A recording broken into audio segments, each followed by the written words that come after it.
Matuwid ang dapat gawin, masamay iwasan natin, at tayo ay bubuhayin. Ang Diyos ay sa atin, atin siyang makakapiling.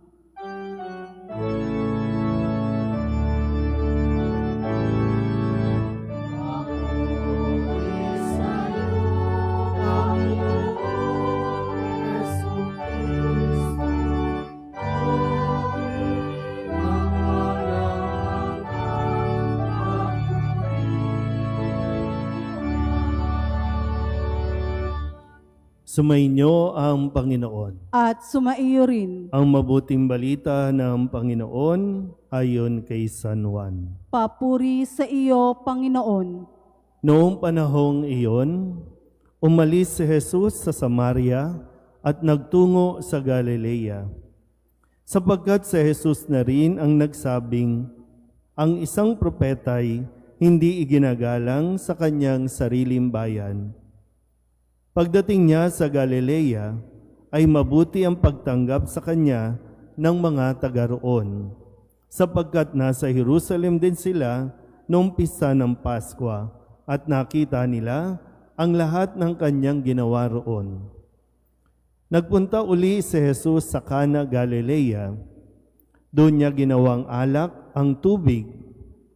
Doon naman sa Capernaum ay may isang mataas na pinuno ng pamahalaan at may sakit ang kanyang anak na lalaki. Nang mabalitaan niyang bumalik si Jesus sa Galilea mula sa Judea, pinuntahan niya ito.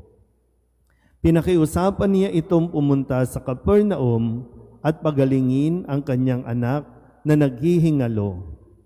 Sinabi sa kanya ni Jesus, hanggat hindi kayo nakakakita ng mga palatandaan at mga kababalaghan, hindi kayo mananampalataya.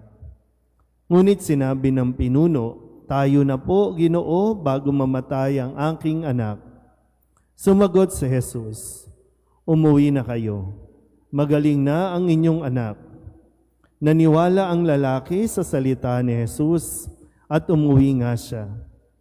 Sa daan pa'y sinalubong na siya ng kanyang mga alipin at sinabing magaling na ang kanyang anak. Tinanong niya sila, anong oras siya gumaling? Siya po'y inibsan ng lagnat, kahapong mag-aalauna ng hapon. Tugon nila. Naalala ng ama na noong oras na iyon, sinabi sa kanya ni Jesus, magaling na ang inyong anak.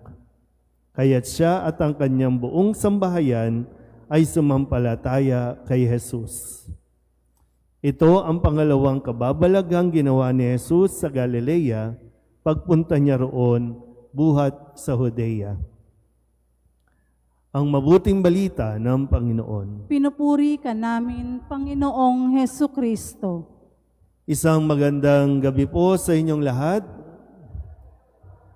Ngayon po ay Lunes ng ika-4 na linggo ng ating 40 araw na paghahanda.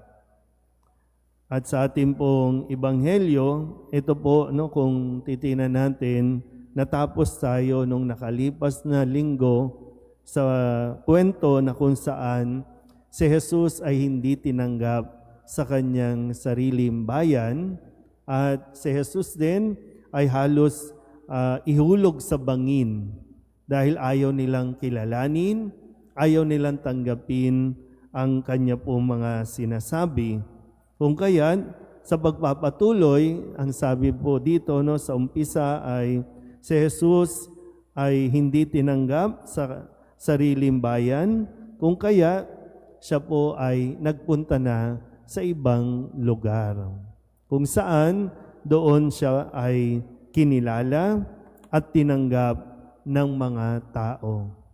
Na laging pinapaalala sa atin, bakit ba ang hilig nating manatili sa isang lugar, sa isang sitwasyon, o kahit sa mga tao na ayaw naman sa atin, o hindi tayo tinatanggap, hindi tayo kinikilala. Pinipilit natin at umaabot tayo sa punto na tayo ay nagkakaroon ng depression dahil lamang hindi tayo magustuhan ng mga tao sa atin pong gustong mapuntahan. Sinasayang natin ang ating lakas, ang ating panahon. May mga lugar na kung saan doon ka mas lalago, doon ka mas makikilala, doon ka mas lalabas yung iyong potensyal, doon ka pumunta. Huwag sa isang lugar o sa isang relasyon na hindi ka lalago. Kasi laging ganito, no? Lalo pa sa panahon ngayon, laging ginagamit natin, no? Kaya tayo nagkakaroon ng mga anxieties, nagkakaroon tayo ng mga depression, dahil nga ang gusto natin, magustuhan tayo ng lahat. Yung realidad, hindi talaga. Kaya pumunta ka, subukan mo, no? Pumunta ka sa ibang lugar, sa ibang tao, baka doon talaga mas maging pakinabang ka pa. Kaya nga dito, no, maraming natulungan, mas maraming na-convert, mas maraming nanampalataya dahil kay Jesus. Dahil sa kanyang pagtugon sa mga kahilingan at pangangailangan ng mga taong lumalapit sa kanya. So yun na lang sana, no, mas tingnan natin kaysa ang ipagduldulan natin ang ating mga sarili, doon tayo sa mga taong tatanggap at kikilala ng ating kakayahan. Amen.